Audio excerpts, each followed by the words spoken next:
ನಮಸ್ಕಾರ ಕರ್ನಾಟಕ. ಏನ್ ಸುದ್ದಿ? ಸತ್ತೆಯ ಆ ಚದುರಂಗದ ಬಿಸಾತಿನಲ್ಲಿ ದಕ್ಷಿಣ ಭಾರತದ ಪ್ರವೇಶದ್ವಾರವೆಂದು ಕರೆಯಲಾಗುವ ಈ ರಾಜ್ಯದ ಭವಿಷ್ಯ ನಿರ್ಧಾರವಾಗಲಿರುವ ಕ್ಷಣವಿದು. ಇಂದು ನಾವು ಮಾತನಾಡುತ್ತಿರುವುದು ಆ ಭೂಮಿಯ ಬಗ್ಗೆ. ಅಲ್ಲಿ ರಾಜಕೀಯ ಕೆಲವೊಮ್ಮೆ ಗ್ಯಾರಂಟಿ ಕಾರ್ಡ್ಗಳ ಸುತ್ತ ಸುತ್ತುತ್ತದೆ, ಮತ್ತೊಮ್ಮೆ ಅಭಿವೃದ್ಧಿ ಮತ್ತು ಹಿಂದುತ್ವದ ವಿಷಯಗಳ ಮೇಲೆ ನೆಲೆಯೂರಿಸುತ್ತದೆ. ನಮ್ಮ ಈ ವಿಶೇಷ ಚುನಾವಣಾ ಬುಲೆಟಿನ್ಗೆ ನಿಮಗೆಲ್ಲ ಸ್ವಾಗತ. ಇಲ್ಲಿ ಇಂದು ನಾವು ಚರ್ಚಿಸಬೇಕಾಗಿರುವುದು ಕರ್ನಾಟಕ ವಿಧಾನಸಭೆ ಚುನಾವಣೆ 2028ರ ಅತ್ಯಂತ ನಿಖರ ಮತ್ತು ಅತ್ಯಂತ ದೊಡ್ಡ ಅಭಿಪ್ರಾಯ ಸಮೀಕ್ಷೆ. ಕರ್ನಾಟಕದ ಈ ಚುನಾವಣೆ ಕೇವಲ ಒಂದು ರಾಜ್ಯದ ಚುನಾವಣೆಯಲ್ಲ, ಇದು ಒಂದು ರಾಜಕೀಯ ಪ್ರಯೋಗಾಲಯವಾಗಿದ್ದು ಹಳೆಯ ನಂಬಿಕೆಗಳು ಮತ್ತು ಹೊಸ ಮುಖಗಳ ನಡುವೆ ಭೀಕರ ಹೋರಾಟ ನಡೆಯುತ್ತಿದೆ. ಒಂದು ಕಡೆ ಆಡಳಿತದಲ್ಲಿರುವ ಕಾಂಗ್ರೆಸ್ ತನ್ನ ಪಂಚ ಗ್ಯಾರಂಟಿಗಳ ಬಲದ ಮೇಲೆ ಮತ್ತೆ ಅಧಿಕಾರದ ನಿರೀಕ್ಷೆಯಲ್ಲಿ ಇದೆ. ಇವು ಕಳೆದ ಚುನಾವಣೆಯಲ್ಲಿ ಆಟವನ್ನೇ ತಿರುಗಿಸಿತ್ತು. ಇನ್ನೊಂದು ಕಡೆ ಬಿಜೆಪಿ ಹೊಸ ಮತ್ತು ಯುವ ನಾಯಕತ್ವದೊಂದಿಗೆ ಕರ್ನಾಟಕದ ಮಣ್ಣಿನಲ್ಲಿ ಮತ್ತೆ ಕಮಲ ಅರಳಿಸಲು ಸಂಪೂರ್ಣ ಶಕ್ತಿಯನ್ನು ಪ್ರಯೋಗಿಸುತ್ತಿದೆ. ಮತ್ತೊಂದೆಡೆ ಕಿಂಗ್ ಮೇಕರ್ ಪಾತ್ರ ವಹಿಸುವ ಜೆಡಿಎಸ್ನ ಪ್ರಭಾವ ಮತ್ತು ದಕ್ಷಿಣ ಕರ್ನಾಟಕದ ಹಳೆಯ ಮೈಸೂರು ಪ್ರದೇಶದ ರಾಜಕೀಯ ಸಮೀಕರಣಗಳು ಈ ಬಾರಿ ಯಾವ ಹೊಸ ಫಲಿತಾಂಶ ನೀಡಲಿವೆ ಎಂಬುದು ನೋಡಲು ಬಹಳ ಆಸಕ್ತಿದಾಯಕವಾಗಿದೆ.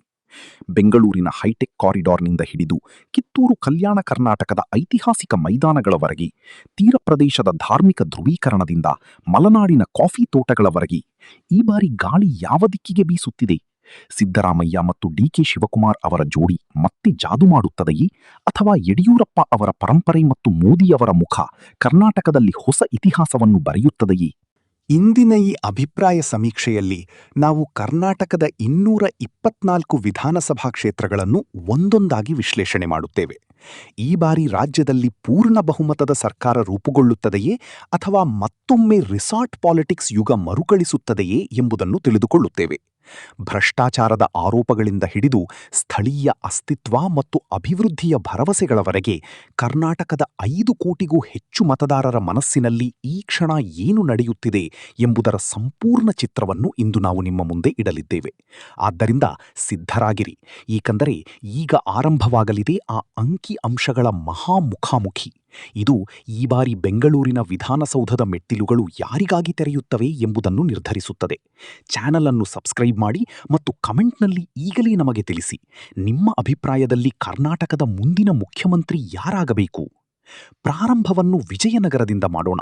ಇದು ತನ್ನ ಐತಿಹಾಸಿಕ ಪರಂಪರೆ ಹಂಪಿಗಾಗಿ ಮಾತ್ರ ಪ್ರಸಿದ್ಧವಲ್ಲ, ಈಗ ಕರ್ನಾಟಕದ ರಾಜಕೀಯದ ಹೊಸ ಮತ್ತು ಮಹತ್ವದ ಕೇಂದ್ರವಾಗಿಯೂ ಹೊರಹೊಮ್ಮಿದೆ. ಇಲ್ಲಿ ಇರುವ 5 ವಿಧಾನಸಭಾ ಕ್ಷೇತ್ರಗಳಲ್ಲಿ ಹೊರಬಂದಿರುವ ಪ್ರವೃತ್ತಿಗಳು ಈ ಸ್ಪರ್ಧೆಯನ್ನು ತ್ರಿಕೋಣೀಯ ಮತ್ತು ಅತ್ಯಂತ ರೋಚಕವಾಗಿಸಿದೆ. ಇಲ್ಲಿ ಕಾಂಗ್ರೆಸ್ ಮತ್ತು ಬಿಜೆಪಿ ಎರಡೂ ಪಕ್ಷಗಳು ತಲಾ 2 ಸ್ಥಾನಗಳೊಂದಿಗೆ ಸಮಬಲದಲ್ಲಿ ನಿಂತಿವೆ.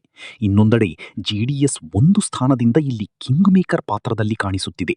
ವಿಜಯನಗರದ ಈ ಸಮಬಲವು ಸ್ಪಷ್ಟವಾಗಿ ಸೂಚಿಸುತ್ತದೆ, ಇಲ್ಲಿ ಅಭಿವೃದ್ಧಿಯ ದಾವೆಗಳು ಮತ್ತು ಸ್ಥಳೀಯ ಅಸ್ತಿತ್ವದ ನಡುವೆ ಕಠಿಣ ಪೈಪೋಟಿ ನಡೆಯುತ್ತಿದೆ. ಅಲ್ಲಿ ಒಂದು ಸಣ್ಣ ಬದಲಾವಣೆ ಕೂಡ ಪೂರ್ಣ ಜಿಲ್ಲೆಯ ಫಲಿತಾಂಶವನ್ನು ತಿರುವು ಮಾಡಬಹುದು. ವಿಜಯನಗರದಿಂದ ಸ್ವಲ್ಪ ಉತ್ತರಕ್ಕೆ ಸಾಗಿದರೆ ನಾವು ಕರ್ನಾಟಕದ ಸಾಂಸ್ಕೃತಿಕ ಮತ್ತು ಶೈಕ್ಷಣಿಕ ರಾಜಧಾನಿ ಧಾರವಾಡ ತಲುಪುತ್ತೇವೆ. ಧಾರವಾಡದ 7 ವಿಧಾನಸಭಾ ಕ್ಷೇತ್ರಗಳಲ್ಲಿ ಈ ಬಾರಿ ರಾಜಕೀಯ ವಾತಾವರಣ ಸ್ವಲ್ಪ ವಿಭಿನ್ನವಾಗಿ ಕಾಣುತ್ತಿದೆ. ಇಲ್ಲಿ ಆಡಳಿತದಲ್ಲಿರುವ ಕಾಂಗ್ರೆಸ್ 4 ಸ್ಥಾನಗಳಲ್ಲಿ ತನ್ನ ಹಿಡಿತವನ್ನು ಬಲಪಡಿಸುತ್ತಿರುವಂತೆ ತೋರುತ್ತಿದೆ. ಮತ್ತೊಂದೆಡೆ ಬಿಜೆಪಿ 3 ಸ್ಥಾನಗಳೊಂದಿಗೆ ಕಠಿಣ ಸವಾಲು ನೀಡುತ್ತಿದೆ. ಲಿಂಗಾಯತ ರಾಜಕೀಯದ ಈ ಕೋಟೆಯಲ್ಲಿ ಕಾಂಗ್ರೆಸ್ಗೆ ಇರುವ ಈ ಸಣ್ಣ ಮುನ್ನಡೆ ನಗರಾಭಿವೃದ್ಧಿ ಮತ್ತು ಶೈಕ್ಷಣಿಕ ವಿಷಯಗಳಲ್ಲಿ ಆಡಳಿತ ಪಕ್ಷದ ಪಲ್ಲ ಸ್ವಲ್ಪ ಭಾರಿಯಾಗಿದೆ ಎಂದು ಸೂಚಿಸುತ್ತದೆ. ಆದರೆ ಬಿಜೆಪಿಯ ನೆಲಮಟ್ಟದ ಚಟುವಟಿಕೆಗಳು ಈ ಜಿಲ್ಲೆಯನ್ನು ನಿಜವಾದ ಬ್ಯಾಟಲ್ ಗ್ರೌಂಡ್ ಆಗಿ ಮಾರ್ಪಡಿಸಿವೆ. ಅಲ್ಲಿ ಗೆಲುವಿನ ಅಂತರ ತುಂಬಾ ಕಡಿಮೆ ಇರಲಿದೆ. ಈಗ ಕರ್ನಾಟಕದ ಸ್ಕಾಟ್ಲ್ಯಾಂಡ್ ಎಂದು ಕರೆಯಲ್ಪಡುವ ಕೊಡಗು, ಕೂರ್ಗ್ ಬಗ್ಗೆ ಮಾತನಾಡೋಣ. ಕೇವಲ 2 ವಿಧಾನಸಭಾ ಕ್ಷೇತ್ರಗಳನ್ನು ಹೊಂದಿರುವ ಈ ಸಣ್ಣ ಜಿಲ್ಲೆ ತನ್ನ ರಾಜಕೀಯ ಮಹತ್ವಕ್ಕಾಗಿ ಪ್ರಸಿದ್ಧವಾಗಿದೆ. ಇಲ್ಲಿ ಸ್ಪರ್ಧೆ ಸಂಪೂರ್ಣ ಸಮಬಲದಲ್ಲಿ ಇರುವಂತೆ ಕಾಣುತ್ತದೆ. ಕಾಂಗ್ರೆಸ್ಗೆ 1 ಸ್ಥಾನ ಮತ್ತು ಬಿಜೆಪಿಗೆ 1 ಸ್ಥಾನ ಸಿಗುವ ಸಾಧ್ಯತೆ ಇದೆ. ಕಾಫಿ ತೋಟಗಳು ಮತ್ತು ವೀರ ಯೋಧರ ಈ ನೆಲದಲ್ಲಿ ಮತದಾರರು ಸಮತೋಲನವನ್ನು ಕಾಪಾಡುವ ನಿರ್ಧಾರ ಮಾಡಿರುವಂತೆ ಕಾಣುತ್ತಿದೆ. ಒಂದು ಕಡೆ ಬಿಜೆಪಿ ತನ್ನ ಪರಂಪರೆಯ ಹಿಡಿತವನ್ನು ಉಳಿಸಿಕೊಂಡಿದ್ದರೆ, ಇನ್ನೊಂದೆಡೆ ಕಾಂಗ್ರೆಸ್ ತನ್ನ ಯೋಜನೆಗಳ ಬಲದಿಂದ ಇಲ್ಲಿ ತನ್ನ ಹಾಜರಾತಿಯನ್ನು ದಾಖಲಿಸಿದೆ. ಈ 14 ಸ್ಥಾನಗಳ ಆರಂಭಿಕ ಅಂಕಿಅಂಶಗಳು ಸ್ಪಷ್ಟವಾಗಿ ತೋರಿಸುತ್ತವೆ. ಕರ್ನಾಟಕದಲ್ಲಿ ಪ್ರಸ್ತುತ ಯಾವುದೇ ಪಕ್ಷದ ಲಹರಿ ಇಲ್ಲ, ಬದಲಾಗಿ ಕಠಿಣ ಪೈಪೋಟಿಯ ವಾತಾವರಣವಿದೆ. ಧಾರವಾಡದಲ್ಲಿ ಕಾಂಗ್ರೆಸ್ ಮುನ್ನಡೆ ಸಾಧಿಸುತ್ತಿದ್ದರೆ, ವಿಜಯನಗರ ಮತ್ತು ಕೊಡಗಿನಲ್ಲಿ ಬಿಜೆಪಿ ಅದನ್ನು ಸಮಬಲದಲ್ಲಿ ನಿಲ್ಲಿಸಿದೆ. ಈಗ ಮಾತನ್ನು ರಾಯಚೂರಿನಿಂದ ಆರಂಭಿಸೋಣ. ಇದನ್ನು ಅಕ್ಕಿಬಟ್ಟಲು ಮತ್ತು ಕರ್ನಾಟಕದ ಪವರ್ ಹಬ್ ಎಂದು ಕರೆಯಲಾಗುತ್ತದೆ. ಇಲ್ಲಿ ಇರುವ 7 ವಿಧಾನಸಭಾ ಕ್ಷೇತ್ರಗಳ ರುಜಾನಗಳು ತೋರಿಸುತ್ತಿರುವುದೇನೆಂದರೆ, ಕೃಷ್ಣಾ ಮತ್ತು ತುಂಗಭದ್ರಾ ನದಿಗಳ ದ್ವಾಬ ಪ್ರದೇಶದಲ್ಲಿ ಈ ಬಾರಿ ರಾಜಕೀಯ ಧ್ರುವೀಕರಣ ಬಹಳ ಆಳವಾಗಿದೆ. ಇಲ್ಲಿ ವಿರೋಧ ಪಕ್ಷವಾದ ಬಿಜೆಪಿ 3 ಸ್ಥಾನಗಳೊಂದಿಗೆ ಮುನ್ನಡೆ ಸಾಧಿಸುತ್ತಿರುವಂತೆ ಕಾಣುತ್ತಿದೆ. ಮತ್ತೊಂದೆಡೆ ಆಡಳಿತದಲ್ಲಿರುವ ಕಾಂಗ್ರೆಸ್ 2 ಸ್ಥಾನಗಳಲ್ಲಿ ಕಠಿಣ ಸವಾಲನ್ನು ಎದುರಿಸುತ್ತಿದೆ. ಆಸಕ್ತಿದಾಯಕ ವಿಷಯವೆಂದರೆ, ಜೆಡಿಎಸ್ ಕೂಡ ಇಲ್ಲಿ 2 ಸ್ಥಾನಗಳಲ್ಲಿ ತನ್ನ ಬಲವಾದ ಹಿಡಿತವನ್ನು ಉಳಿಸಿಕೊಂಡಿದೆ. ರಾಯಚೂರಿನ ಈ ಅಂಕಿಅಂಶಗಳು ಸ್ಪಷ್ಟವಾಗಿ ಸೂಚಿಸುತ್ತವೆ, ಇಲ್ಲಿ ಗ್ಯಾರಂಟಿ ಕಾರ್ಡ್ ಮತ್ತು ಅನ್ನಭಾಗ್ಯದಂತಹ ಯೋಜನೆಗಳ ಜೊತೆಗೆ ಅಭಿವೃದ್ಧಿಯ ಮೂಲಭೂತ ಅಗತ್ಯಗಳ ಕುರಿತು ಜನರ ಮನಸ್ಸಿನಲ್ಲಿ ಆಳವಾದ ಚಿಂತನೆ ನಡೆಯುತ್ತಿದೆ. ರಾಯಚೂರಿನಿಂದ ಸ್ವಲ್ಪ ದಕ್ಷಿಣಕ್ಕೆ ಸಾಗಿದರೆ ನಾವು ಚಿಕ್ಕಬಳ್ಳಾಪುರ ತಲುಪುತ್ತೇವೆ. ಬೆಂಗಳೂರಿಗೆ ತುಂಬ ಹತ್ತಿರವಾಗಿದ್ದು, ರೇಷ್ಮೆ ಮತ್ತು ಹಾಲು ಉತ್ಪಾದನೆಯ ಈ ಕೇಂದ್ರದಲ್ಲಿ ರಾಜಕೀಯ ಚಿತ್ರ ತುಂಬ ಬಣ್ಣವಾಗಿದ್ದು ಮತ್ತು ಸಂಕೀರ್ಣವಾಗಿ ಕಾಣುತ್ತದೆ. ಇಲ್ಲಿ ಇರುವ 5 ವಿಧಾನಸಭಾ ಕ್ಷೇತ್ರಗಳಲ್ಲಿ ಕಾಂಗ್ರೆಸ್ 2 ಸ್ಥಾನಗಳೊಂದಿಗೆ ಹೋರಾಟ ನಡೆಸುತ್ತಿದೆ. ಇನ್ನೊಂದೆಡೆ ಬಿಜೆಪಿ ಮತ್ತು ಜೆಡಿಎಸ್ ತಲಾ 1 ಸ್ಥಾನಗಳನ್ನು ಪಡೆಯುವ ಸಾಧ್ಯತೆಯಿದೆ. ಆದರೆ ಇಲ್ಲಿ ಅತ್ಯಂತ ದೊಡ್ಡ ಸುದ್ದಿ ಎಂದರೆ, 1 ಸ್ಥಾನದಲ್ಲಿ ಇತರೆಗಳ ಮುನ್ನಡೆ. ಇದು ಸ್ಪಷ್ಟವಾಗಿ ಸೂಚಿಸುತ್ತಿದೆ, ಇಲ್ಲಿನ ಜಾಗೃತ ಮತದಾರರು ಸಾಂಪ್ರದಾಯಿಕ ಪಕ್ಷಗಳ ಹೊರತಾಗಿ 3ನೇ ಆಯ್ಕೆಯನ್ನು ಪರಿಗಣಿಸುತ್ತಿದ್ದಾರೆ. ಚಿಕ್ಕಬಳ್ಳಾಪುರದ ಬೆಟ್ಟಗಳಂತೆ ಇಲ್ಲಿನ ರಾಜಕೀಯದಲ್ಲಿಯೂ ಏರಿಳಿತಗಳು ಸ್ಪಷ್ಟವಾಗಿ ಕಾಣುತ್ತಿವೆ. ಅಲ್ಲಿ ಆಡಳಿತ ಪಕ್ಷವು ತನ್ನ ವಿಶ್ವಾಸಾರ್ಹತೆಯನ್ನು ಉಳಿಸಿಕೊಳ್ಳಲು ಸಂಪೂರ್ಣ ಶ್ರಮಿಸುತ್ತಿದೆ. ಈಗ ಗಮನವನ್ನ ಯಾದಗಿರಿಗೆ ತಿರುಗಿಸೋಣ. ಇದು ತನ್ನ ಐತಿಹಾಸಿಕ ಬೆಟ್ಟಗಳು ಮತ್ತು ಕಲ್ಯಾಣ ಕರ್ನಾಟಕದ ಅಸ್ತಿತ್ವಕ್ಕಾಗಿ ಪ್ರಸಿದ್ಧವಾಗಿದೆ. ಇಲ್ಲಿ ಇರುವ 4 ವಿಧಾನಸಭಾ ಕ್ಷೇತ್ರಗಳಲ್ಲಿ ಸ್ಪರ್ಧೆ ಸಂಪೂರ್ಣ ಸಮಬಲದಲ್ಲಿ ಮತ್ತು ಕಠಿಣವಾಗಿ ಕಾಣ್ತಿದೆ. ಇಲ್ಲಿ ಕಾಂಗ್ರೆಸ್ ಮತ್ತು ಬಿಜೆಪಿ ಎರಡೂ ತಲಾ 2 ಸ್ಥಾನಗಳೊಂದಿಗೆ ನೆಕ್ ಟು ನೆಕ್ ಸ್ಥಿತಿಯಲ್ಲಿ ನಿಂತಿವೆ. ಯಾದಗಿರಿಯ ಈ ರುಜಾನಗಳು ತೋರಿಸುತ್ತವೆ, ಉತ್ತರ ಕರ್ನಾಟಕದ ಈ ಭಾಗದಲ್ಲಿ ರಾಷ್ಟ್ರೀಯ ಪಕ್ಷಗಳ ನಡುವೆ ನೇರ ಪೈಪೋಟಿ ನಡೆಯುತ್ತಿದೆ ಮತ್ತು ಇಲ್ಲಿನ ಜನರ ಮನೋಭಾವ ಈಗಾಗಲೇ ಯಾವುದಾದರೂ ಒಂದು ಪಕ್ಷದ ಕಡೆಗೆ ಸ್ಪಷ್ಟವಾಗಿ ತಿರುಗಿರುವಂತೆ ಕಾಣುತ್ತಿಲ್ಲ. ಇಲ್ಲಿ ಮತದಾರರು ಆಡಳಿತದ ಕಾರ್ಯಕ್ಷಮತೆ ಮತ್ತು ವಿರೋಧ ಪಕ್ಷದ ಭರವಸೆಗಳನ್ನು ಬಹಳ ಸೂಕ್ಷ್ಮವಾಗಿ ತೂಕಮಾಪನ ಮಾಡುತ್ತಿದ್ದಾರೆ. ಈಗ ಆದಿಲ್ ಶಾಹಿ ಸುಲ್ತಾನರ ನೆಲ ಮತ್ತು 5 ನದಿಗಳ ಭೂಮಿ ವಿಜಯಪುರದ ಬಗ್ಗೆ ಮಾತನಾಡೋಣ. ಇಲ್ಲಿ ಇರುವ 8 ವಿಧಾನಸಭಾ ಕ್ಷೇತ್ರಗಳ ರುಜಾನಗಳು ಆಡಳಿತ ಪಕ್ಷಕ್ಕೆ ನೆಮ್ಮದಿ ನೀಡುವುದರ ಜೊತೆಗೆ ವಿರೋಧ ಪಕ್ಷಕ್ಕೆ ಕಠಿಣ ಸವಾಲನ್ನು ತಂದಿವೆ. ವಿಜಯಪುರದಲ್ಲಿ ಕಾಂಗ್ರೆಸ್ 4 ಸ್ಥಾನಗಳಲ್ಲಿ ಮುನ್ನಡೆ ಸಾಧಿಸುತ್ತಿರುವಂತೆ ಕಾಣುತ್ತಿದೆ. ಇನ್ನೊಂದೆಡೆ ಬಿಜೆಪಿ 3 ಸ್ಥಾನಗಳೊಂದಿಗೆ ಅವರ ಬಲವಾದ ಸಂಘಟನೆಯನ್ನು ಸವಾಲು ಮಾಡುತ್ತಿದೆ. ಇಲ್ಲಿ ಜೆಡಿಎಸ್ ಕೂಡ 1 ಸ್ಥಾನದಲ್ಲಿ ತನ್ನ ಹಾಜರಾತಿಯನ್ನು ತೋರಿಸಿದೆ. ಈ ಜಿಲ್ಲೆಯಲ್ಲಿ ಲಿಂಗಾಯತ ಮತ್ತು ಅಲ್ಪಸಂಖ್ಯಾತ ಮತಗಳ ಧ್ರುವೀಕರಣ ಮತಗಟ್ಟೆಗಳಲ್ಲಿ ಕಂಡುಬರುತ್ತಿರುವುದು ಇಲ್ಲಿನ ಜನತೆ ಗ್ಯಾರಂಟಿ ಮತ್ತು ಗವರ್ನೆನ್ಸ್ ನಡುವಿನ ಸೂಕ್ಷ್ಮ ಸಮತೋಲನವನ್ನು ಕಾಪಾಡಲು ಪ್ರಯತ್ನಿಸುತ್ತಿರುವುದನ್ನು ಸ್ಪಷ್ಟವಾಗಿ ಸೂಚಿಸುತ್ತದೆ. ಈಗ ಗಮನವನ್ನ ಚಿನ್ನದ ಗಣಿಗಳಿಗಾಗಿ ಪ್ರಸಿದ್ಧವಾಗಿರುವ ಮತ್ತು ದಕ್ಷಿಣ ಕರ್ನಾಟಕದ ಪ್ರವೇಶ ದ್ವಾರವಾದ ಕೋಲಾರದ ಕಡೆಗೆ ತಿರುಗಿಸೋಣ. ಇಲ್ಲಿನ ಅಂಕಿಅಂಶಗಳು ರಾಜಕೀಯ ಪಂಡಿತರನ್ನೂ ಆಶ್ಚರ್ಯಚಕಿತರನ್ನಾಗಿಸಿವೆ. ಏಕೆಂದರೆ ಕೋಲಾರದಲ್ಲಿ ದೊಡ್ಡ ರೀಜನಲ್ ಕಂಬ್ಯಾಕ್ ಕಾಣಿಸುತ್ತಿದೆ. ಇಲ್ಲಿ ಇರುವ 6 ವಿಧಾನಸಭಾ ಕ್ಷೇತ್ರಗಳಲ್ಲಿ ಜೆಡಿಎಸ್ 3 ಸ್ಥಾನಗಳಲ್ಲಿ ಬಲವಾಗಿ ಹಿಡಿತ ಸಾಧಿಸುತ್ತಿರುವಂತೆ ಕಾಣಿತಿದೆ. ಇದು ಈ ಪ್ರಾದೇಶಿಕ ಪಕ್ಷದ ಪುನರುತ್ಥಾನದ ದೊಡ್ಡ ಸೂಚನೆ. ಮತ್ತೊಂದೆಡೆ ಕಾಂಗ್ರೆಸ್ಗೆ 2 ಸ್ಥಾನಗಳು ಮತ್ತು ಬಿಜೆಪಿಗೆ ಕೇವಲ 1 ಸ್ಥಾನದಿಂದ ತೃಪ್ತಿಪಡಬೇಕಾಗಿದೆ. ಹಾಲು ಮತ್ತು ರೇಷ್ಮೆಯ ಈ ಕೇಂದ್ರದಲ್ಲಿ ಜೆಡಿಎಸ್ನ ಈ ಮುನ್ನಡೆ ತೋರಿಸುತ್ತಿರುವುದು ಹಳೆಯ ಮೈಸೂರು ಪ್ರದೇಶದಲ್ಲಿ ಪ್ರಾದೇಶಿಕ ಅಸ್ತಿತ್ವದ ಪ್ರಭಾವ ಇನ್ನೂ ಪ್ರಬಲವಾಗಿದೆ ಮತ್ತು ಇಲ್ಲಿನ ರೈತರು ಸ್ಥಳೀಯ ನಾಯಕತ್ವದ ಮೇಲೆ ಮತ್ತೊಮ್ಮೆ ದೊಡ್ಡ ನಂಬಿಕೆಯನ್ನು ವ್ಯಕ್ತಪಡಿಸಿದ್ದಾರೆ. ಈಗ ಕರ್ನಾಟಕದ ಕಲ್ಪತರುನಾಡು ಎಂದು ಕರೆಯಲ್ಪಡುವ ತೆಂಗಿನ ತೋಟಗಳು ಮತ್ತು ಶೈಕ್ಷಣಿಕ ಸಂಸ್ಥೆಗಳ ಕೇಂದ್ರವಾದ ತುಮಕೂರಿನ ಬಗ್ಗೆ ಮಾತನಾಡೋಣ. 11 ಸ್ಥಾನಗಳನ್ನು ಹೊಂದಿರುವ ಈ ವಿಶಾಲ ಜಿಲ್ಲೆ ಅಧಿಕಾರದ ಕೀಲಿಕೈಗಾಗಿ ಅತ್ಯಂತ ನಿರ್ಣಾಯಕವೆಂದು ಪರಿಗಣಿಸಲಾಗಿದೆ. ಇಲ್ಲಿನ ವಾತಾವರಣದಲ್ಲಿ ಕಠಿಣ ಪೈಪೋಟಿ ಸ್ಪಷ್ಟವಾಗಿ ಕಾಣಿಸುತ್ತದೆ. ನಮ್ಮ ಅಂಕಿಅಂಶಗಳ ಪ್ರಕಾರ ಕಾಂಗ್ರೆಸ್ 5 ಸ್ಥಾನಗಳಲ್ಲಿ ಮುನ್ನಡೆ ಹೊಂದಿದೆ. ಇನ್ನೊಂದೆಡೆ ಬಿಜೆಪಿ 4 ಸ್ಥಾನಗಳೊಂದಿಗೆ ಅವರಿಗೆ ಕಠಿಣ ಸವಾಲು ನೀಡುತ್ತಿದೆ. ಇಲ್ಲಿ ಕೂಡ ಜೆಡಿಎಸ್ 2 ಸ್ಥಾನಗಳೊಂದಿಗೆ ತನ್ನ ಹಾಜರಾತಿಯನ್ನು ದಾಖಲಿಸಿದೆ. ತುಮಕೂರಿನ ಈ ತ್ರಿಕೋಣೀಯ ಪೈಪೋಟಿ ತೋರಿಸುತ್ತಿರುವುದು ಒಕ್ಕಲಿಗ ಮತ್ತು ಲಿಂಗಾಯತ ಮತಬ್ಯಾಂಕುಗಳ ನಡುವೆ ನಡೆಯುತ್ತಿರುವ ಸ್ಪರ್ಧೆ ಯಾವುದೇ ಒಂದು ಪಕ್ಷಕ್ಕೂ ಏಕಪಕ್ಷೀಯ ಮುನ್ನಡೆ ಪಡೆಯಲು ಅವಕಾಶ ನೀಡುತ್ತಿಲ್ಲ. ಇಲ್ಲಿನ ಪ್ರತಿಯೊಂದು ಸ್ಥಾನಕ್ಕಾಗಿ ನಡೆಯುವ ಹೋರಾಟವೇ ವಿಧಾನಸೌಧದ ದಾರಿಯನ್ನು ಯಾರಿಗೆ ಸುಲಭವಾಗಿಸುತ್ತದೆ ಎಂಬುದನ್ನು ನಿರ್ಧರಿಸುತ್ತದೆ. ಈಗ ಬಾಗಲಕೋಟೆಯ ಬಗ್ಗೆ ಮಾತನಾಡೋಣ. ಇದು ತನ್ನ ನೈಗೆ ಕಲೆ, ಘಾಟ್ಪ್ರಭಾ ನದಿಯ ತೀರ ಮತ್ತು ಬಲವಾದ ರಾಜಕೀಯ ಪರಂಪರೆಗಾಗಿ ಪ್ರಸಿದ್ಧವಾಗಿದೆ. ಇಲ್ಲಿ ಇರುವ 7 ವಿಧಾನಸಭಾ ಕ್ಷೇತ್ರಗಳ ರುಜಾನಗಳು ಆಡಳಿತ ಶಿಬಿರದ ನಿದ್ದೆಯನ್ನು ಕದಡಿವೆ, ಏಕೆಂದರೆ ಇಲ್ಲಿ ಭಗವಾ ಅಲೆ ಮತ್ತೆ ಉಕ್ಕುತ್ತಿರುವಂತೆ ಕಾಣುತ್ತಿದೆ.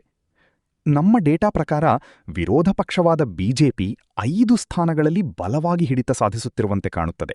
ಇನ್ನೊಂದೆಡೆ ಆಡಳಿತದಲ್ಲಿರುವ ಕಾಂಗ್ರೆಸ್ ಇಲ್ಲಿ ಕೇವಲ 2 ಸ್ಥಾನಗಳಿಗೆ ಮಾತ್ರ ಸೀಮಿತವಾಗುತ್ತಿರುವಂತೆ ತೋರುತ್ತಿದೆ.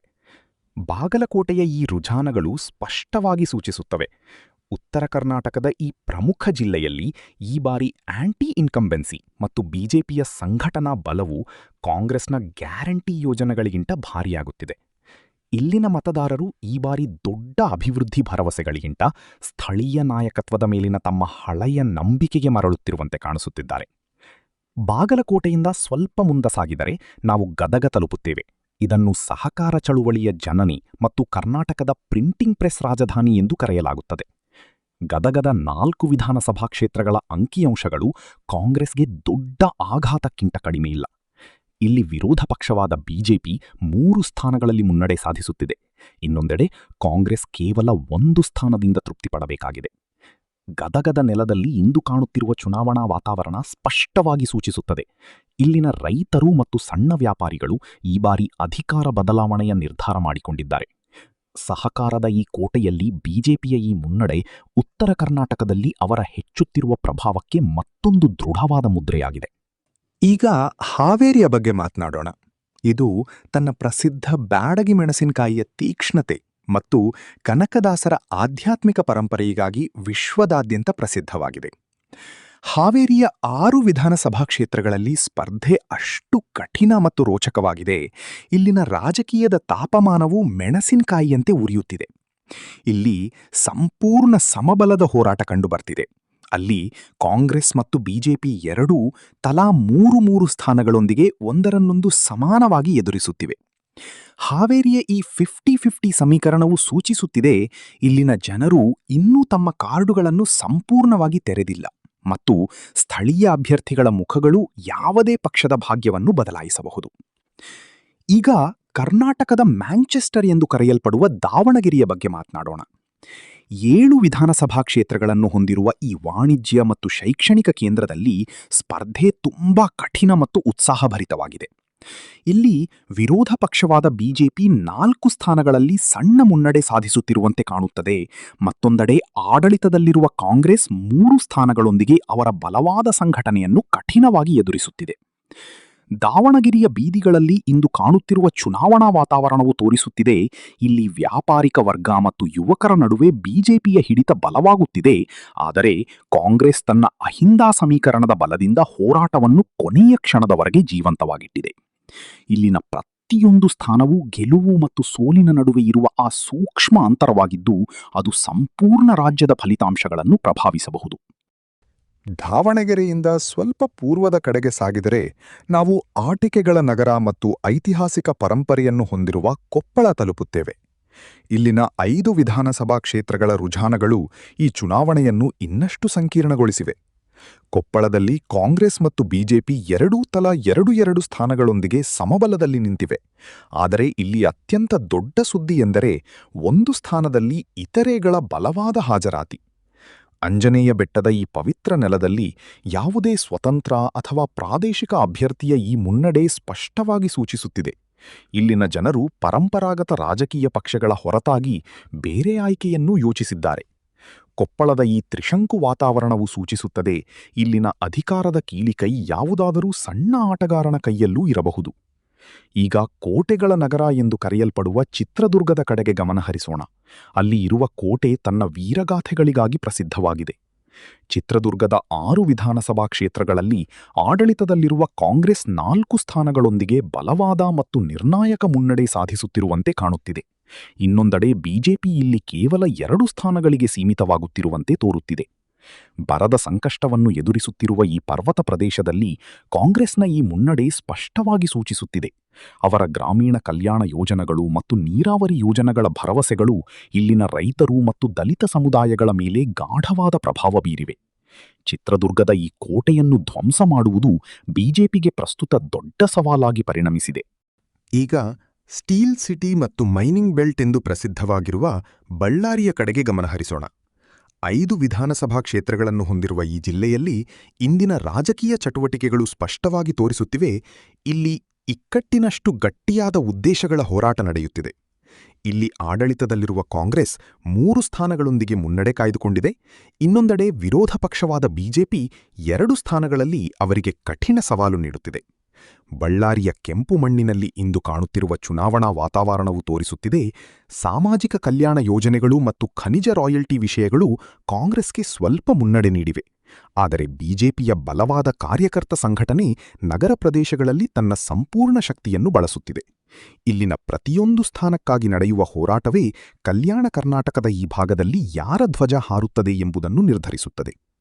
ಬಳ್ಳಾರಿಯ ಉಷ್ಣತೆಯಿಂದ ಹೊರಬಂದು ಈಗ ನಾವು ನೇರವಾಗಿ ಮಲೆನಾಡು ಪ್ರವೇಶ ದ್ವಾರ ಮತ್ತು ಕರ್ನಾಟಕದ ರಾಜಕೀಯದ ಅತ್ಯಂತ ಬಲವಾದ ಕೋಟೆಗಳಲ್ಲಿ ಒಂದಾದ ಶಿವಮೊಗ್ಗಕ್ಕೆ ಬರುತ್ತೇವೆ. ಇಲ್ಲಿ ಇರುವ 7 ವಿಧಾನಸಭಾ ಕ್ಷೇತ್ರಗಳ ರುಜಾನಗಳು ಸಂಪೂರ್ಣ ರಾಜ್ಯದ ಗಮನವನ್ನು ಸೆಳೆದಿವೆ, ಏಕೆಂದರೆ ಇಲ್ಲಿ ಸ್ಪರ್ಧೆ ತ್ರಿಕೋಣೀಯವಾಗಿ ಮತ್ತು ಅತ್ಯಂತ ರೋಚಕವಾಗಿ ಪರಿಣಮಿಸಿದೆ. ಇಲ್ಲಿ ವಿರೋಧ ಪಕ್ಷವಾದ ಬಿಜೆಪಿ 3 ಸ್ಥಾನಗಳೊಂದಿಗೆ ಮುನ್ನಡೆ ಕಾಯ್ದುಕೊಂಡಿದೆ. ಇದು ಇಲ್ಲಿನ ಹಳೆಯ ರಾಜಕೀಯ ಪರಂಪರೆಯ ಪ್ರಭಾವವನ್ನು ತೋರಿಸುತ್ತದೆ. ಆದರೆ ಆಡಳಿತದಲ್ಲಿರುವ ಕಾಂಗ್ರೆಸ್ ಮತ್ತು ಜೆಡಿಎಸ್ ಎರಡೂ ತಲಾ 2 ಸ್ಥಾನಗಳೊಂದಿಗೆ ಬಿಜೆಪಿಗೆ ತೀವ್ರ ಸವಾಲು ನೀಡುತ್ತಿವೆ. ಶಿವಮೊಗ್ಗದ ವಾತಾವರಣದಲ್ಲಿ ಇಂದು ಕಾಣುತ್ತಿರುವ ಧ್ರುವೀಕರಣ ಮತ್ತು ಸ್ಥಳೀಯ ವಿಷಯಗಳ ಪ್ರಭಾವವು ತೋರಿಸುತ್ತದೆ, ಇಲ್ಲಿ ಯಾವುದೇ ಒಂದು ಪಕ್ಷಕ್ಕೂ ಕ್ಲೀನ್ ಸ್ವೀಪ್ ಸಾಧಿಸುವುದು ಈಗ ಸಾಧ್ಯವಿಲ್ಲ.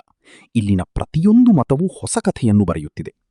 ಈಗ ರೇಷ್ಮೆ ನಗರಿ ಮತ್ತು ಒಕ್ಕಲಿಗ ರಾಜಕೀಯದ ಅತ್ಯಂತ ಬಲವಾದ ಕೇಂದ್ರವಾಗಿರುವ ರಾಮನಗರದ ಕಡೆಗೆ ಸಾಗೋಣ.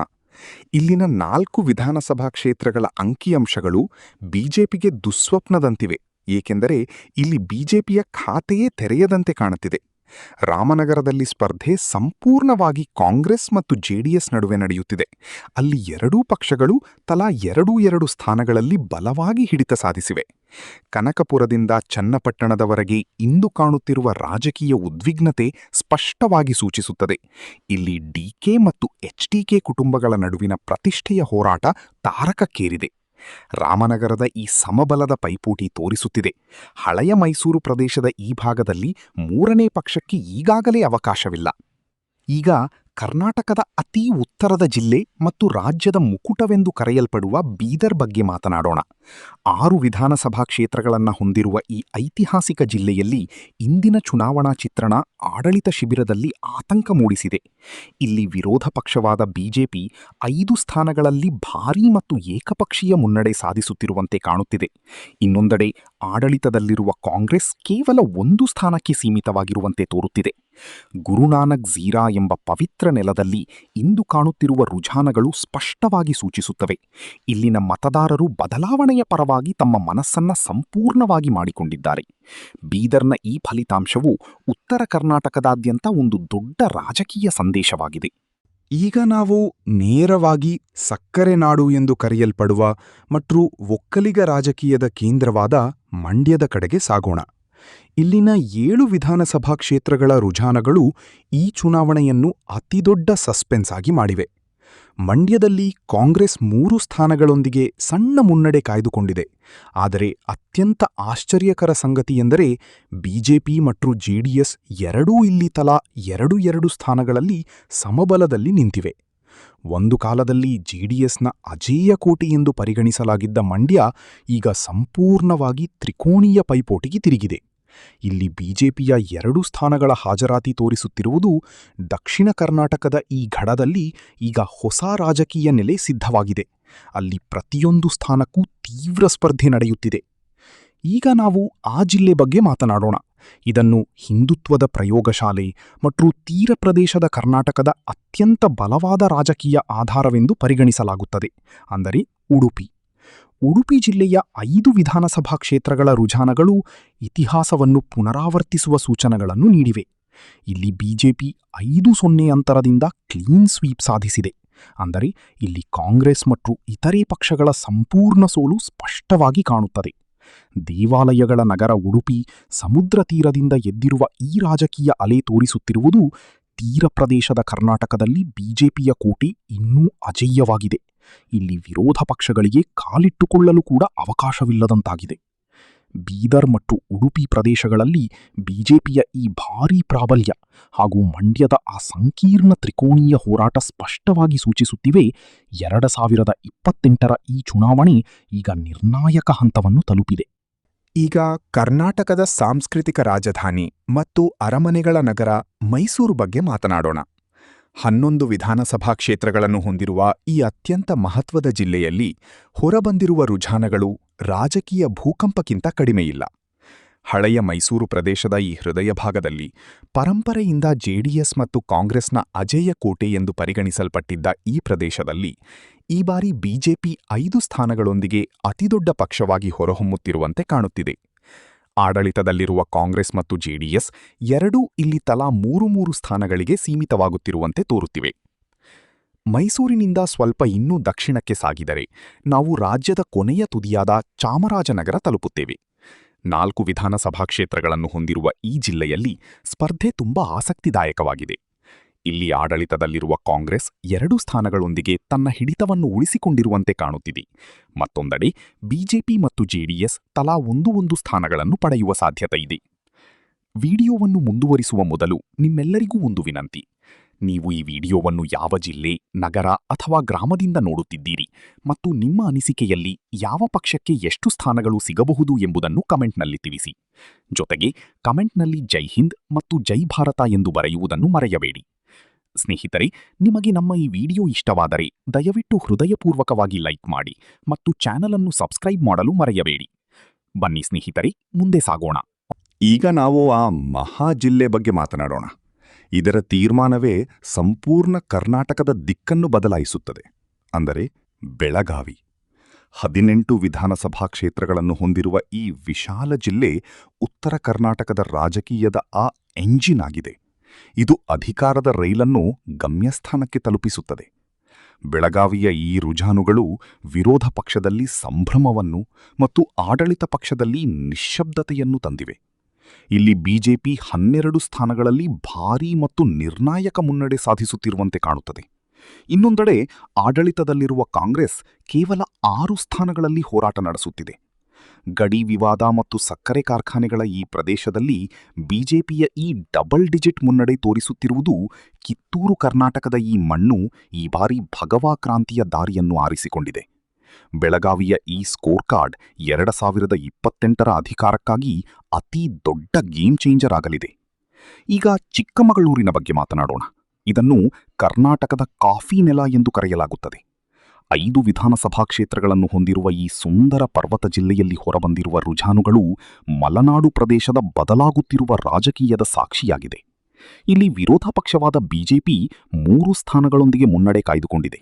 ಮತ್ತೊಂದೆಡೆ ಆಡಳಿತದಲ್ಲಿರುವ ಕಾಂಗ್ರೆಸ್ 2 ಸ್ಥಾನಗಳಲ್ಲಿ ಕಠಿಣ ಪೈಪೋಟಿ ನೀಡುತ್ತಿದೆ. ಬಾಬಾ ಬುಡನ್ಗಿರಿಯ ಬೆಟ್ಟಗಳು ಮತ್ತು ಕಾಫಿ ತೋಟಗಳಲ್ಲಿ ಇಂದು ನಡೆಯುತ್ತಿರುವ ಚುನಾವಣಾ ಚರ್ಚೆಗಳು ಸ್ಪಷ್ಟವಾಗಿ ಸೂಚಿಸುತ್ತವೆ. ಇಲ್ಲಿ ಅಭಿವೃದ್ಧಿ ಮತ್ತು ಧಾರ್ಮಿಕ ಗುರುತಿನ ವಿಚಾರಗಳ ನಡುವೆ ಸೂಕ್ಷ್ಮ ಪೈಪೋಟಿ ನಡೆಯುತ್ತಿದೆ.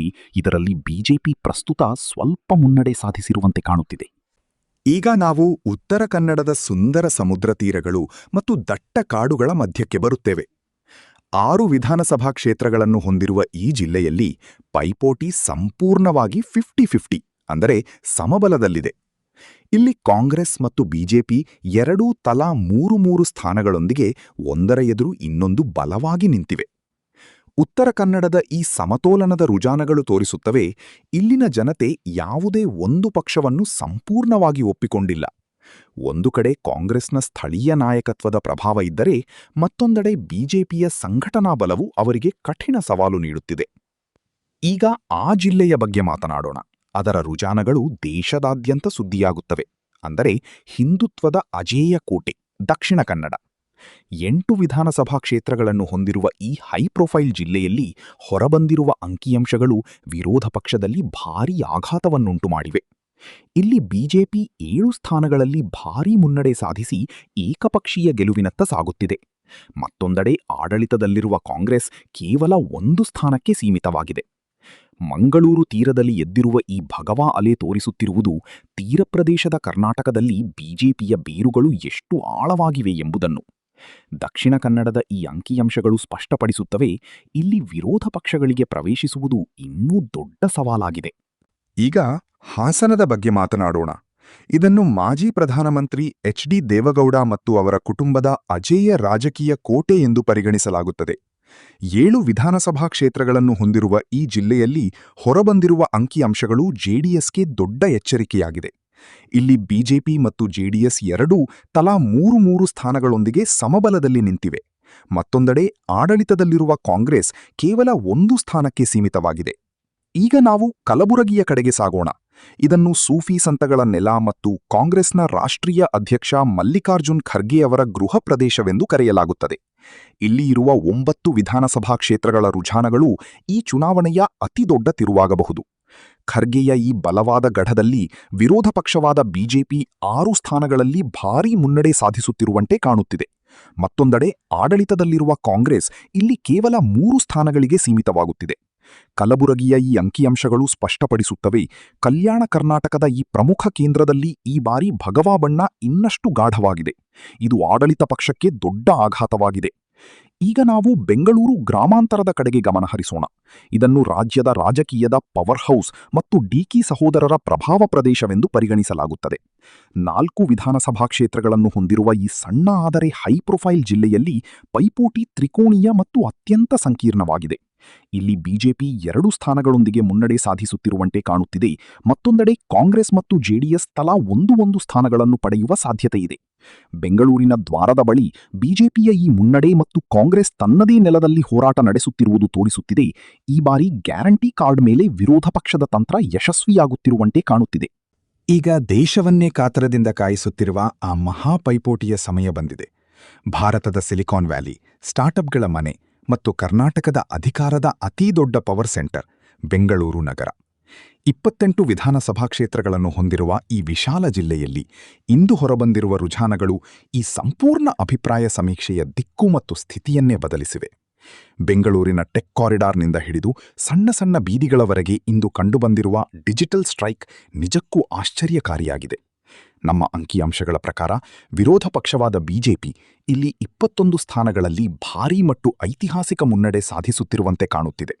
ಮತ್ತೊಂದೆಡೆ ಆಡಳಿತದಲ್ಲಿರುವ ಕಾಂಗ್ರೆಸ್ ಕೇವಲ 7 ಸ್ಥಾನಗಳಿಗೆ ಸೀಮಿತವಾಗುತ್ತಿದೆ.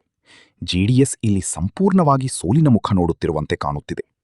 ಹೀಗಾಗಿ ದೇವಿಯರೇ ಮತ್ತು ಸಜ್ಜನರೇ, ಕರ್ನಾಟಕದ ಎಲ್ಲಾ 224 ವಿಧಾನಸಭಾ ಕ್ಷೇತ್ರಗಳ ಈ ಮಹಾವಿಶ್ಲೇಷಣೆ ಈಗ ತನ್ನ ಅಂತಿಮ ಫಲಿತಾಂಶಕ್ಕೆ ತಲುಪಿದೆ ಮತ್ತು ನಮ್ಮ ಮುಂದೆ ಕಾಣಿಸುತ್ತಿರುವ ಚಿತ್ರವು 2028ರಲ್ಲಿ ದಕ್ಷಿಣ ಭಾರತದ ರಾಜಕೀಯದಲ್ಲಿ ಹೊಸ ಉದಯದ ಘೋಷಣೆಯಾಗಿದೆ. ಕರ್ನಾಟಕದ ಅಧಿಕಾರಕ್ಕಾಗಿ ಅಗತ್ಯವಾದ ಮಾಯಾ ಬಹುಮತದ ಸಂಖ್ಯೆ 113 ಆಗಿದ್ದು, ಇಂದಿನ ಈ ಅಭಿಪ್ರಾಯ ಸಮೀಕ್ಷೆಯ ಪ್ರಕಾರ ವಿರೋಧ ಪಕ್ಷವಾದ ಬಿಜೆಪಿ 119 ಸ್ಥಾನಗಳೊಂದಿಗೆ ಸಂಪೂರ್ಣ ಬಹುಮತದ ಸರ್ಕಾರ ರಚಿಸುತ್ತಿರುವಂತೆ ಕಾಣುತ್ತಿದೆ. ಇದು ಕೇವಲ ಗೆಲುವಲ್ಲ, ಬಿಜೆಪಿಗೆ ಒಂದು ಭರ್ಜರಿ ಕಂಬ್ಯಾಕ್ ಆಗಿದ್ದು, ಕಿತ್ತೂರು ಕರ್ನಾಟಕ, ತೀರ ಪ್ರದೇಶ ಮತ್ತು ಈಗ ಬೆಂಗಳೂರು ನಗರ ಸೇರಿದಂತೆ ಅನೇಕ ಭಾಗಗಳಲ್ಲಿ ತನ್ನ ಪ್ರಭಾವವನ್ನು ಮರುಸ್ಥಾಪಿಸಿದೆ. ಇನ್ನೊಂದೆಡೆ ಆಡಳಿತದಲ್ಲಿರುವ ಕಾಂಗ್ರೆಸ್ 79 ಸ್ಥಾನಗಳಿಗೆ ಸೀಮಿತವಾಗಿದೆ. ಇದವರಿಗಾಗಿ ದೊಡ್ಡ ಎಚ್ಚರಿಕೆಯಾಗಿದೆ. ಕೇವಲ ಗ್ಯಾರಂಟಿಗಳ ಆಧಾರದ ಮೇಲೆ ಅಧಿಕಾರವನ್ನು ಉಳಿಸಿಕೊಳ್ಳುವುದು ಈಗ ಸಾಧ್ಯವಿಲ್ಲ. ಮತ್ತೊಂದೆಡೆ ಕಿಂಗ್ ಮೇಕರ್ ಆಗುವ ಕನಸು ಕಾಣುತ್ತಿದ್ದ ಜೆಡಿಎಸ್ 24 ಸ್ಥಾನಗಳಿಗೆ ಕುಸಿದಿದೆ ಮತ್ತು ಇತರರ ಖಾತೆಗೆ 2 ಸ್ಥಾನಗಳು ಹೋಗುವಂತೆ ಕಾಣುತ್ತಿದೆ. ಕರ್ನಾಟಕದ ಈ ಮೌನ ಕ್ರಾಂತಿ ಸ್ಪಷ್ಟವಾಗಿ ತೋರಿಸಿದೆ, 2028ರ ಈ ಚುನಾವಣೆ ಗ್ಯಾರಂಟಿ ವಿರುದ್ಧ ಅಭಿವೃದ್ಧಿ ಎಂಬ ಹೋರಾಟವಾಗಿ ರೂಪಾಂತರಗೊಂಡಿತ್ತು. ಆದರೆ ಇದು ಕೇವಲ ಒಂದು ಅಭಿಪ್ರಾಯ ಸಮೀಕ್ಷೆಯಷ್ಟೇ ಆಗಿದ್ದರೂ ಇಂದಿನ ವಾತಾವರಣವು ಕರ್ನಾಟಕದ ಜನತೆ ಈ ಬಾರಿ ವಿಧಾನಸೌಧದ ಕೀಲಿಯನ್ನ ಯಾರಿಗೆ ನೀಡಲು ನಿರ್ಧರಿಸಿದ್ದಾರೆ ಎಂಬುದನ್ನು ಸೂಚಿಸುತ್ತಿದೆ. ಕಾಂಗ್ರೆಸ್ಗೆ ಇನ್ನೂ ಮರುಪ್ರವೇಶದ ಯಾವುದಾದರೂ ರಹಸ್ಯ ಸೂತ್ರವದಿಯೇ? ಅಥವಾ ಬೆಂಗಳೂರಿನ ಈ ಚುನಾವಣಾ ಸಮರವು ಬಿಜೆಪಿಯ ರಾಜ್ಯಾಭಿಷೇಕಕ್ಕೆ ವೇದಿಕೆ ಸಿದ್ಧ ಮಾಡಿದೆಯೇ? ಇದನ್ನ ಕಾಲವೇ ಉತ್ತರಿಸಲಿದೆ. ಆದರೆ ಒಂದು ವಿಷಯ ಖಚಿತ: ಕರ್ನಾಟಕದ ರಾಜಕೀಯ ಈಗ ಅತ್ಯಂತ ರೋಚಕ ತಿರುವಿನಲ್ಲಿ ನಿಂತಿದೆ. ಈ ವಿಶ್ಲೇಷಣೆ ಬಗ್ಗೆ ನಿಮ್ಮ ಅಭಿಪ್ರಾಯ ಏನು? ಬಿಜೆಪಿ ನಿಜವಾಗಿಯೂ ಈ ಬಹುಮತವನ್ನ ಸಾಧಿಸಬಹುದೇ ಎಂದು ನೀವು ಭಾವಿಸುತ್ತೀರಾ? ನಿಮ್ಮ ಅಭಿಪ್ರಾಯವನ್ನ ಕಾಮೆಂಟ್ ವಿಭಾಗದಲ್ಲಿ ತಪ್ಪದೇ ತಿಳಿಸಿ ಮತ್ತು ಕರ್ನಾಟಕ ಚುನಾವಣೆಯ ಪ್ರತಿಯೊಂದು ಕ್ಷಣದ ತಾಜಾ ಅಪ್ಡೇಟ್ಗಳಿಗೆ ನಮ್ಮೊಂದಿಗೆ ಸಂಪರ್ಕದಲ್ಲಿರಿ. ಈ ವಿಡಿಯೋವನ್ನ ಲೈಕ್ ಮಾಡಿ, ನಿಮ್ಮ ಸ್ನೇಹಿತರೊಂದಿಗೆ ಹಂಚಿಕೊಳ್ಳಿ ಮತ್ತು ನಮ್ಮ ಚಾನಲ್ ಅನ್ನು ಸಬ್ಸ್ಕ್ರೈಬ್ ಮಾಡಲು ಮರೆಯಬೇಡಿ. ಜೈ ಹಿಂದ್, ಜೈ ಕರ್ನಾಟಕ.